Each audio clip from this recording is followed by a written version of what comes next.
بسم الله الرحمن الرحيم. الحمد لله رب العالمين، وأشهد أن لا إله إلا الله وحده لا شريك له، وأشهد أن محمدا عبده ورسوله صلى الله وسلم عليه وعلى آله وأصحابه أجمعين.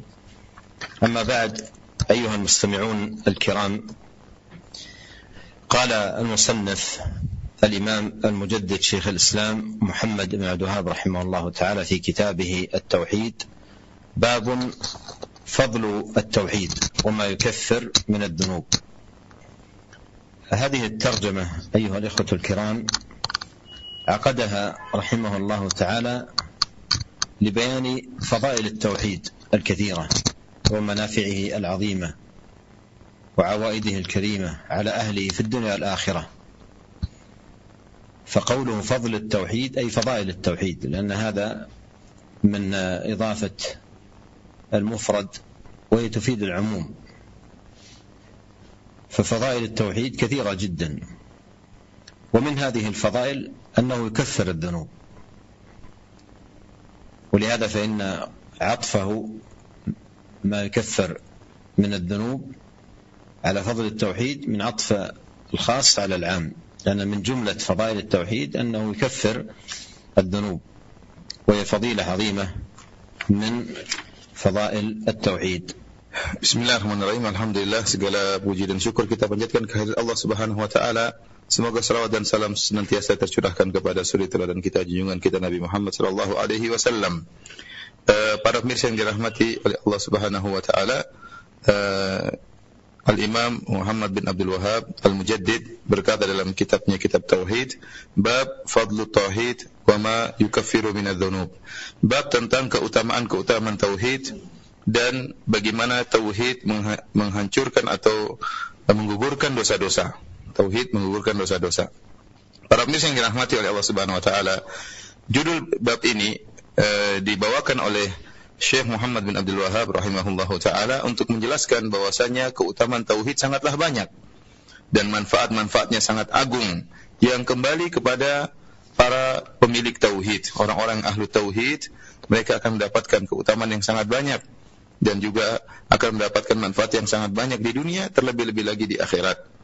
Fadlu tauhid, di sini disebutkan keutamaan tauhid, dan kita tahu ini adalah bab maksudnya adalah keutamaan tauhid sangatlah banyak, ya keutamaan tauhid sangatlah banyak karena mengidhafahkan mufrad kepada isim ma'rifah fadlu tauhid, ya maknanya seakan-akan fadailut tauhid, yaitu keutamaan tauhid sangatlah banyak. Kemudian Syekh mengatakan wa ma yukaffiru minadz-dzunub, dan di antara keutamaan tauhid adalah menggugurkan dosa-dosa. Jadi di antara banyaknya keutamaan tauhid, di antara keutamaan-keutamaan tersebut adalah menggugurkan dosa-dosa. Dari sini kita tahu bahwasanya perkataan Syekh Muhammad bin Abdul Wahhab bab keutamaan-keutamaan tauhid dan dosa-dosa yang digugurkan oleh tauhid, itu berarti adalah menggandengkan atau termasuk dari bab atful khas alal am, yaitu menyebutkan suatu yang khusus setelah menyebutkan suatu yang umum. Karena menggugurkan dosa-dosa termasuk dari keutamaan-keutamaan tauhid, ini salah satu dari keutamaan-keutamaan tauhid. Qala rahimahullahu ta'ala wa qaulullahi ta'ala alladhina amanu wa lam yalbisu imanahum bidhulm ulaika lahumul amnu wa hum muhtadun. هذه الآية ساقها رحمه الله تعالى لبيان فضيلة عظيمة من فضائل التوحيد، ألا وهي أن التوحيد موجب للأمن والاهتداء في الدنيا والآخرة. فإن قوله آمنوا ولم يلبسوا إيمانهم بظلم أي أخلصوا عبادتهم لله ولم يخلطوا توحيدهم بشرك، ولبس الشيء بالشيء تغطيته به. فمعنى لم يلبسوا إيمانهم بظلم أي لم يخلطوا إيمانهم أو توحيدهم بشرك بالله سبحانه وتعالى. فمن فضائل التوحيد العظيمة أنه سبب للأمن والاهتداء في الدنيا والآخرة، أي أن أهل التوحيد هم الآمنون في الدنيا والآخرة المهتدون إلى صراط الله المستقيم. وهذه الآية الكريمة عندما نزلت شق الأمر على أصحاب النبي الكريم صلى الله عليه وسلم، ظنوا أن الظلم المذكور في الآية هو ظلم العبد نفسه، وأنه لا أمن ولا اهتداء إلا لمن لم يظلم نفسه، أي بالمعاصي والذنوب. فقالوا عندما نزلت هذه الآية الكريمة: يا رسول الله، وأينا لم يظلم نفسه؟ قال عليه الصلاة والسلام: ليس كما تقولون، لم يلبسوا إيمانهم بظلم أي بشرك. أو لم تسمعوا إلى قول لقمان: إن الشرك لظلم عظيم. فبين عليه الصلاة والسلام أن من لم يلبس إيمانه بهذا الظلم الذي هو الشرك كان من أهل الأمن والاهتداء، كما هو مدلول هذه الآية الكريمة. Para pemirsa yang dirahmati oleh Allah Subhanahu wa taala, kemudian Syekh Muhammad bin Abdul Wahhab rahimahullahu taala membawakan firman Allah Subhanahu wa taala. Beliau berkata, wa qaulullahi taala, dan firman Allah Subhanahu wa taala, alladzina amanu wa lam yalbisu imanahum bidzulmin ulaika lahumul amnu wa hum muhtadun.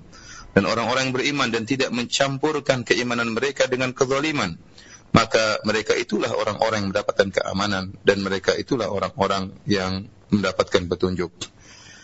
Ayat ini dibawakan oleh Syekh Muhammad bin Abdul Wahhab rahimahullah untuk menjelaskan tentang salah satu dari keutamaan yang sangat agung dari tauhid, yaitu bahwasanya tauhid mewajibkan pelakunya mendapatkan keamanan dan mewajibkan pelakunya mendapatkan petunjuk, yaitu memberi konsekuensi adanya keamanan dan petunjuk bagi pemilik tauhid baik di dunia maupun di akhirat. Firman Allah Subhanahu wa taala, alladzina amanu, dan orang-orang yang beriman, yaitu yang bertauhid, walam yalbisu imanahum bidzulmin, dan mereka tidak mencampur adukan tauhid mereka, keimanan mereka dengan kezaliman. Ya, artinya kezaliman di sini maksudnya kesyirikan. Mereka tidak mencampurkan keimanan mereka dengan kesyirikan apapun. Mereka benar-benar memurnikan keimanan mereka. Mereka benar-benar memurnikan tauhid mereka sehingga tidak tercampur dengan kesyirikan sedikit pun. Ya, karena maksud dari dalam bahasa Arab disebut dengan labsus syai', artinya taqtiyatuhu, yaitu dicampur atau menutupinya. Di sini disebutkan tidak mencampurkan keimanan mereka dengan tauhid sama sekali. Ya, maka apa keutamaannya? Kata Allah, ulaika lahumul amnu wa hum muhtadun. Mereka ini, bagi mereka berhak mendapatkan keamanan dan mereka berhak mendapatkan petunjuk. Artinya tauhid merupakan sebab didapatkannya keimanan, keamanan dan petunjuk, dan orang-orang yang tidak mencampurkan tauhid mereka dengan keimanan mereka lah orang-orang yang aman di dunia maupun di akhirat, dan mereka adalah orang-orang yang mendapatkan petunjuk. Tatkala turun ayat ini, maka sebagian sahabat merasa berat dengan ayat ini. Mereka menyangka firman Allah Subhanahu wa taala, orang-orang yang beriman dan tidak mencampurkan dengan kezaliman, mereka menyangka makna kezaliman di sini artinya hamba menzalimi dirinya sendiri dengan maksiat dan dosa-dosa. Maka mereka berkata, ya Rasulullah, ayyuna lam yadlim nafsahu. Ya Rasulullah, siapa di antara kita yang tidak menzalimi dirinya? Artinya semua orang berdosa. Maka mereka menyangka syarat dalam ayat ini susah, ya, karena syaratnya orang yang beriman dan tidak menzalimi. Maka mereka menyangka siapa yang bisa selamat dari menzalimi diri, siapa yang bisa selamat dari dosa-dosa. Maka Rasulullah SAW menjelaskan, kata Rasulullah SAW, laisa kama taqulun, tidak sebagaimana yang kalian katakan. Dzulm maksudnya adalah kesyirikan. Awalam tasma'u ila qauli Luqman, tidakkah kalian mendengar tentang perkataan Luqman dalam Al-Quran, yang Allah hikayatkan dalam Al-Quran, inna syirka la dzulmun azim, sungguhnya kesyirikan merupakan kezaliman yang sangat agung. Jadi yang dimaksud dengan kezaliman di sini adalah kesyirikan. Jadi makna ayat adalah barang siapa yang bertauhid dan tidak mencampurkan tauhid mereka dengan kesyirikan sama sekali, maka mereka itulah yang mendapatkan keamanan dan mereka itulah yang mendapatkan petunjuk di dunia maupun di akhirat.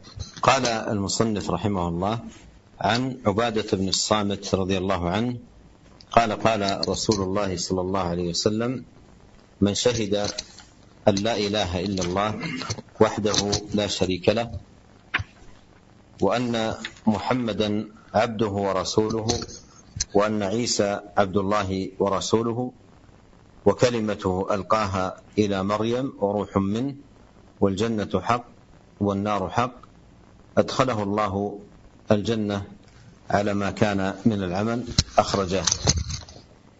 هذا الحديث الذي ساقه المصنف في فضل التوحيد حديث عظيم جدا، بل قال الإمام النووي رحمه الله في بيان فضل هذا الحديث وعظيم شأنه، قال: هذا حديث عظيم جليل الموقع، وهو أجمع أو من أجمع الأحاديث المشتملة على العقائد. والأمر كما ذكر رحمه الله تعالى، فإن هذا الحديث حديث عظيم جدا في بيان التوحيد وتقريره، والإيمان بالرسالة، والإيمان بالجنة والنار، وأن ذلك موجب لدخول الجنة، بل هو الأساس لدخولها، لأن الحديث جمع الأصول التي يقوم عليها دين الله تبارك وتعالى. وفيه هذه الفضيلة العظيمة للتوحيد، أن الموحد يدخله الله الجنة على ما كان من ما فيه من عمل، وسيأتي بيان ذلك. Kemudian Imam Muhammad bin Abdul Wahhab rahimahullahu taala membawakan hadis dalam bab ini. Beliau berkata, an Ubadah bin Samit radhiyallahu ta'ala anhu, dari sahabat Ubadah bin Samit radhiyallahu anhu, beliau berkata, qala Rasulullah sallallahu alaihi wasallam, Rasulullah sallallahu bersabda, man syahida an la ilaha illallah wahdahu la syarika lahu anna Muhammadan abduhu wa rasuluh. Barang siapa yang bersaksi bahwasanya tidak ada sembahan yang berhak disembah kecuali Allah semata dan tidak ada sekutu baginya, wa anna Muhammadan abduhu wa rasuluh, dan bahwasanya Muhammad adalah hamba Allah dan rasulnya, wa anna Isa abdullahi wa rasuluh, bahwasanya Isa adalah hamba Allah dan rasulnya, wa kalimatuhu alqaha ila Maryam ruhum min, dan firman Allah yang Allah lemparkan kepada Maryam dan Nabi Isa adalah ruh dari ruh-ruh yang diciptakan oleh Allah Subhanahu wa taala. Wal jannatu haqqun wan naru haqqun, dan dia bersaksi bahwasanya surga itu benar adanya dan neraka itu benar adanya. Adkhalahullahu al-jannata ala ma kana minal amal, maka Allah akan masukkan dia ke dalam surga atas amalan yang dia kerjakan. Akhrajahu, hadis ini diriwayatkan Imam Bukhari dan Al-Imam Muslim.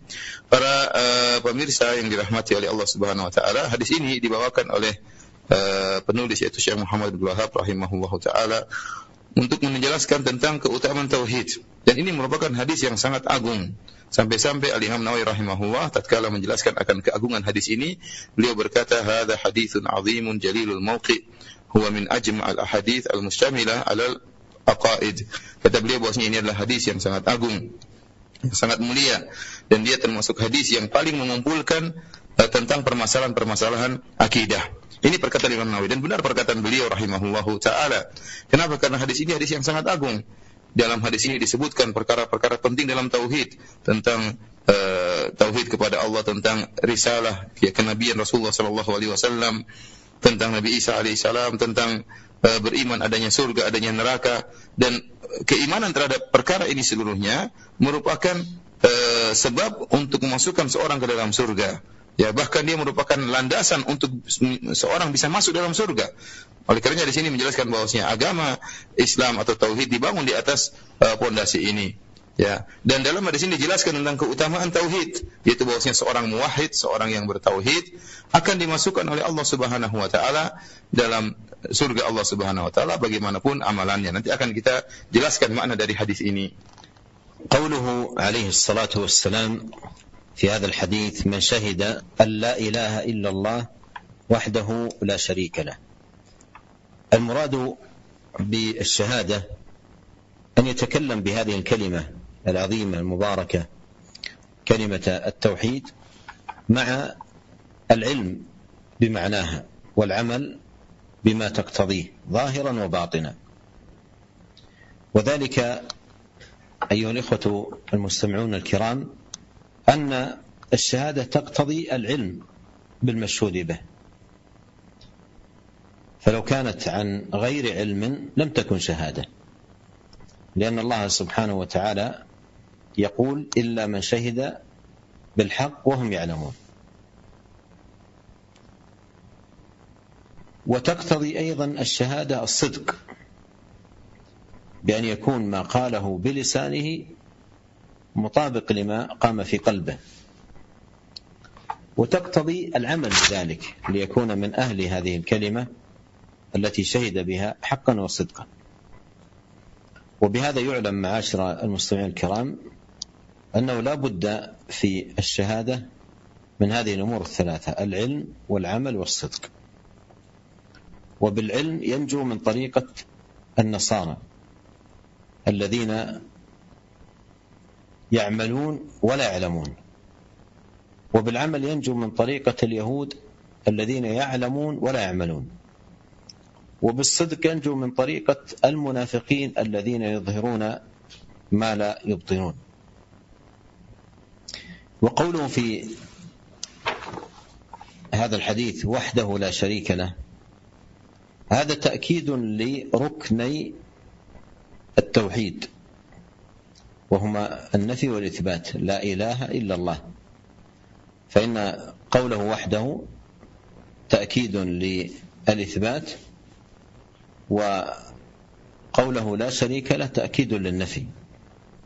وهذا التأكيد من بعد تأكيد فيه اهتمام عظيم بمقام التauhid.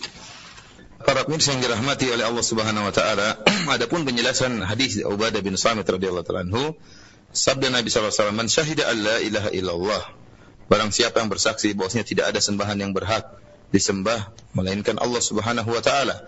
Yang dimaksud dengan syahadah yaitu persaksian, yaitu seorang mengucapkan kalimat la ilaha illallah, kalimat yang penuh berkah ini disertai dengan ilmu, memahami kandungan makna dari la ilaha illallah, sertai juga dengan mengamalkan konsekuensi dari la ilaha illallah baik secara zahir maupun secara batin. Kenapa? Karena syahadah itu melazimkan harus disertai dengan ilmu, harus mengerti tentang apa yang dipersaksikan. Seorang tidak mungkin bersaksi kecuali dia mengerti apa yang dia persaksikan. Kalau seandainya dia bersaksi tentang sesuatu dan dia tidak paham apa yang dia persaksikan, maka itu bukan persaksian. Allah Subhanahu wa taala berfirman, "Illa man syahida bil haqq wa hum ya'lamun." Kecuali mereka yang bersaksi dengan kebenaran, wa hum ya'lamun, dan mereka mengetahui. Ini yang pertama. Jadi syahadah persaksian mengkonsekuensikan harus ada ilmu tentang apa yang dipersaksikan. Yang kedua, konsekuensi dari syahadah persaksian yaitu jujur dalam persaksian tersebut. Itu apa yang diucapkan oleh lisannya ternyata sesuai dengan apa yang ada di batinnya. Ini konsekuensi kedua. Konsekuensi ketiga dari syahadah yaitu harus ada amal, perbuatan yang merupakan konsekuensi dari syahadah tersebut. Dia mengamalkan kalimat la ilaha illallah. Dari sini kita tahu bahwasanya namanya syahadah persaksian yaitu harus mengumpulkan 3 perkara, yaitu ilmu dan amal dan kejujuran. Ilmu wal amal was sidq.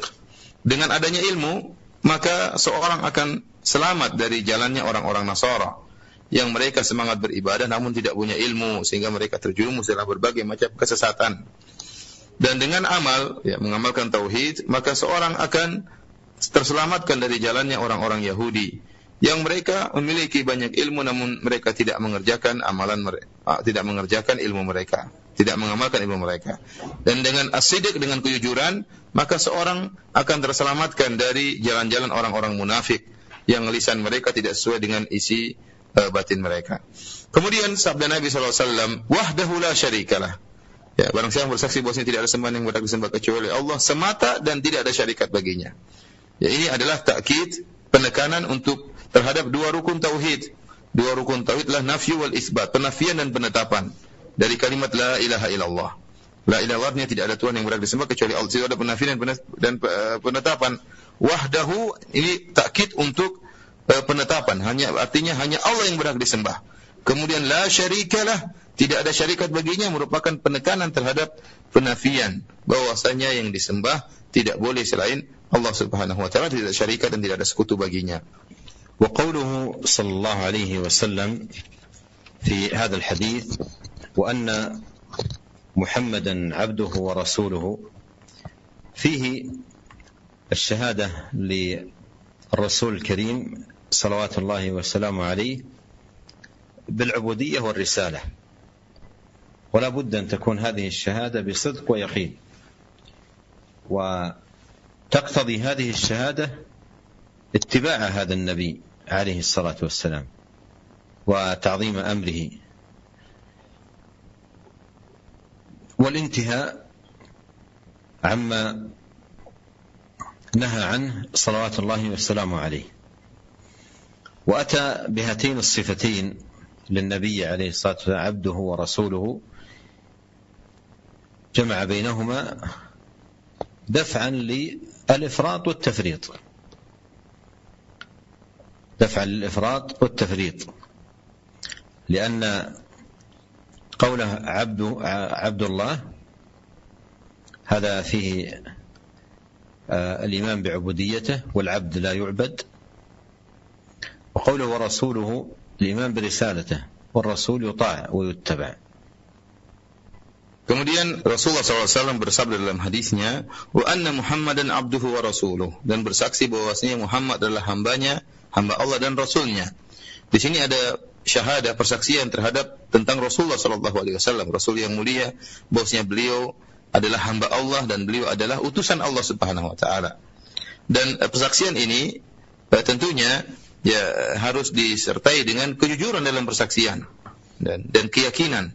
Sehingga kalau seorang jujur dan yakin dalam persaksian ini, maka membuat dia akan mengikuti Nabi SAW, dan dia pasti akan mengagungkan Nabi SAW, mengagungkan perintah Nabi SAW, dan dia akan berhenti dari apa yang dilarang oleh Rasulullah SAW.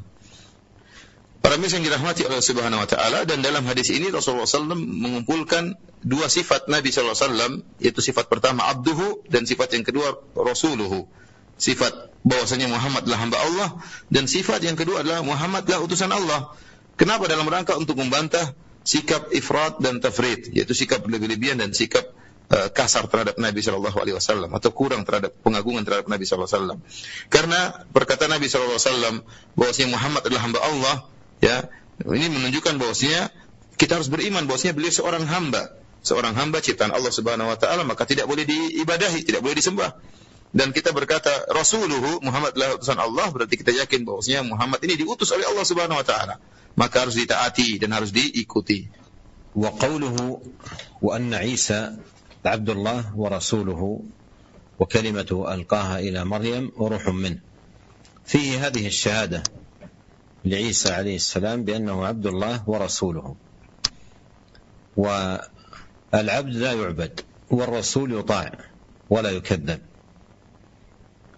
وجاء في رواية الحديث وابن أمته، عيسى عبد الله ورسوله وابن أمته، وهذا خلاف لما يعتقده اليهود أنه ابن بغي، وما يعتقده النصارى أنه ابن الله تعالى الله عما يقول الظالمون الأفاكون علوا كبيرا.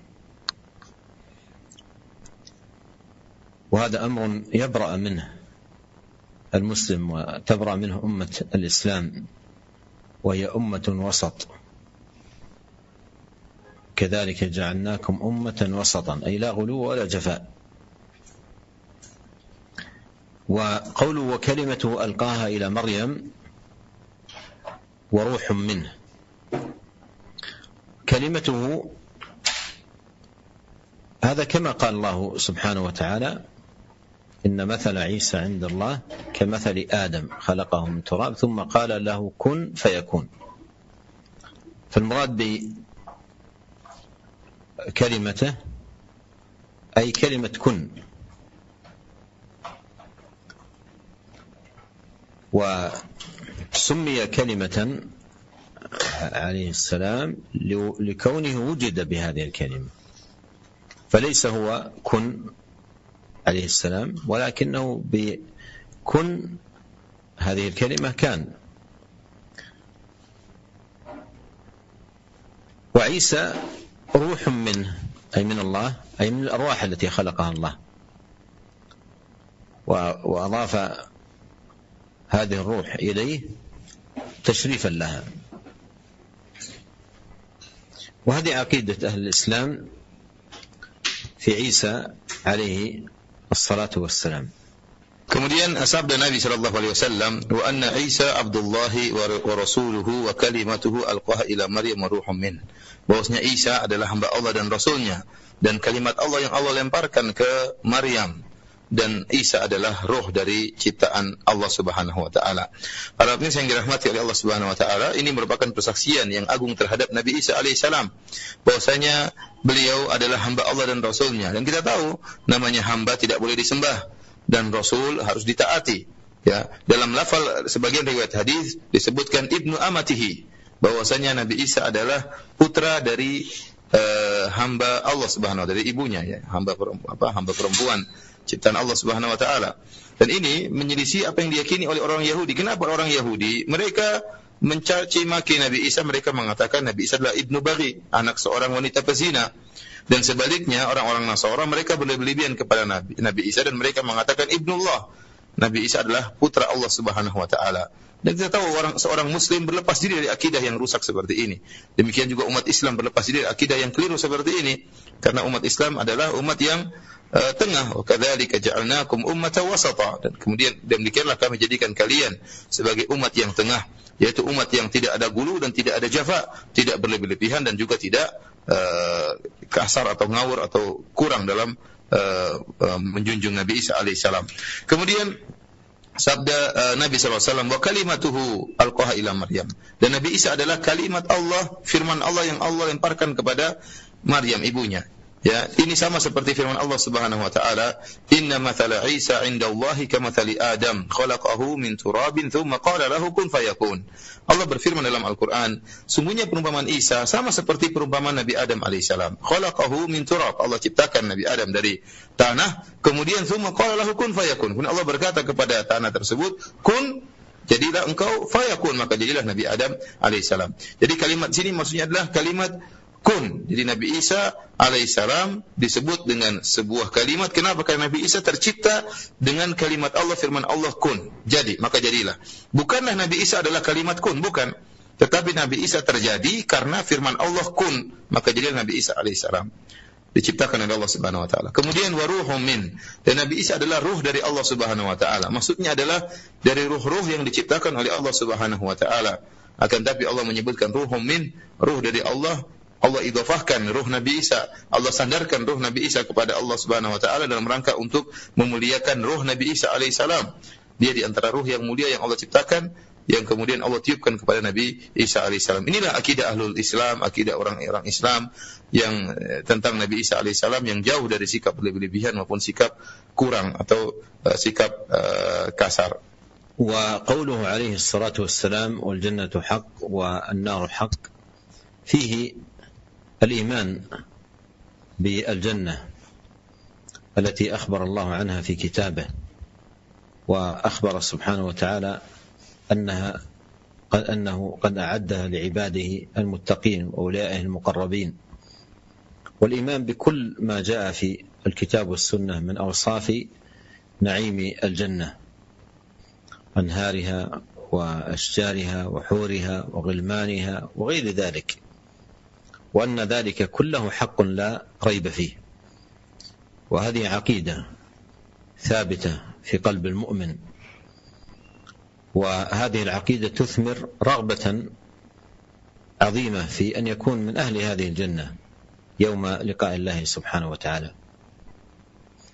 والنار حق، أي ويشهد أن النار حق ثابتة لا ريب فيها، وأنها مخلوقة وموجودة، وأن الله سبحانه وتعالى أعدها للكافرين، مع الإيمان بجميع التفاصيل التي وردت في الكتاب والسنة فيما أعده الله في النار من عقوبات لأهلها. وهذا الإيمان بالنار يثمر في العبد خوفا من دخولها واتقاء لها. قوا أنفسكم وأهليكم نارا. Para muslim dirahmati Allah Subhanahu wa taala, kemudian Nabi sallallahu alaihi wasallam bersabda, wal jannata haqqun wan naru haqqun, yaitu dia bersaksi bahwa surga itu ada dan neraka itu benar, ya. Al jannata haqqun, beriman bahwa surga itu ada, yaitu iman tentang surga yang telah Allah kabarkan dalam Al-Qur'an dan juga dalam hadis-hadis Nabi sallallahu alaihi wasallam. Tidak ada keraguan tentang adanya surga, bahwasanya surga telah Allah siapkan untuk orang-orang yang bertakwa kepada Allah Subhanahu wa taala, yaitu beriman dengan seluruh apa yang datang dalam Al-Qur'an maupun sunnah yang bercerita tentang sifat-sifat surga, baik tentang sungai-sungai yang ada di surga, baik tentang bidadari-bidadari yang ada di surga, baik tentang para pembantu-pembantu yang ada di surga. Dan ini beriman tanpa ada keraguan sama sekali, ya. Dan ini adalah akidah yang kokoh dalam hati seorang mukmin. Kalau dia keimanan ini kokoh dalam hati seorang mukmin, maka akan membuahkan semangat yang sangat luar biasa dalam hati seorang muslim untuk bisa menjadi penghuni surga. Ya, untuk bisa menjadi penghuni surga. Dia tahu tentang sifat-sifat surga dan beriman tentang sifat-sifat surga. Wan naru haqqun, dan bersaksi bahwasanya neraka adalah benar, ya, yaitu beriman, ya, neraka itu benar-benar ada, tidak ada keraguan, dan dia telah terciptakan dan telah ada sekarang. Allah Subhanahu wa taala menciptakan neraka, Allah siapkan untuk orang-orang kafir.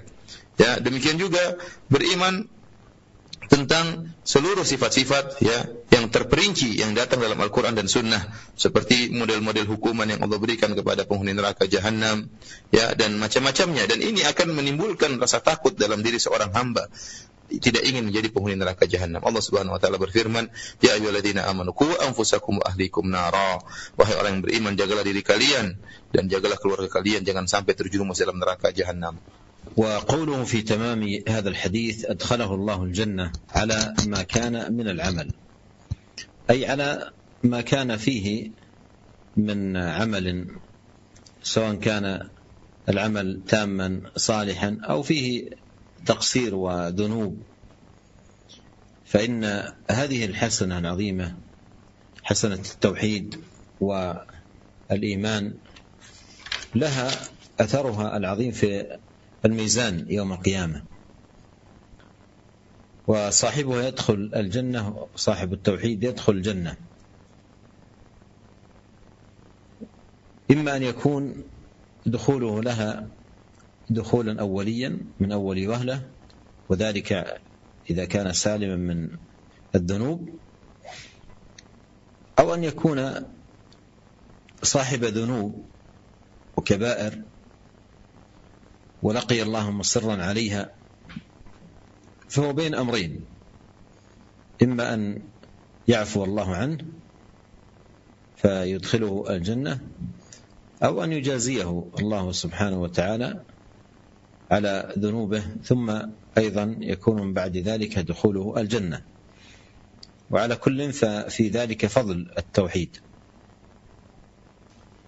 Kemudian sabda Nabi SAW yang terakhir dari hadis ini, yaitu Rasulullah SAW mengatakan, "Adkhalahullahu al-jannata ala ma kana minal amal." Allah akan masukkan orang yang bersaksi dengan seluruh persaksian ini, Allah akan masukkan dalam surga apapun amalan yang dia lakukan. Dan ini adalah disebutkan di akhir hadis, ya, adkhalahul jannah, Allah akan masuk dalam surga atas amalan apapun yang dia lakukan.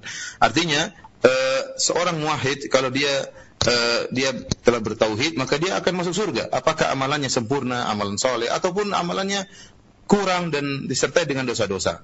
Karena kebaikan tauhid dan iman memiliki dampak yang sangat besar dalam timbangan kebaikan di akhirat kelak. Maka orang yang memiliki tauhid pasti akan masuk surga. Pertama, bisa jadi dia masuk surga secara langsung, begitu di sejak awal langsung masuk surga. Ini jika amalan yang bersih dari dosa-dosa. Yang model yang kedua, seorang yang tauhid mungkin dia melakukan dosa-dosa, dia melakukan dosa-dosa besar, ya, dia melakukan perbuatan-perbuatan yang diharamkan oleh Allah Subhanahu Wa Taala. Maka untuk orang yang model begini ada dua kemungkinan. Kemungkinan pertama, yaitu Allah Subhanahu Wa Taala maafkan dosa-dosanya, karena tauhidnya Allah maafkan dosa-dosanya, maka langsung dia masuk surga. Ya, meskipun dia melakukan dosa besar dan dia tatkala bertemu dengan Allah belum bertobat, masih dalam kondisi melakukan dosa-dosa besar, ya, tatkala meninggalnya, maka kemungkinan pertama Allah maafkan dia dan Allah masukkan dalam surga. Yang kedua, Allah tidak maafkan dia, ya, dan Allah memasukkan dia, membalas dosa-dosanya, ya. Setelah itu nanti terakhir pun dia akan masuk ke dalam surga Allah Subhanahu Wa Taala.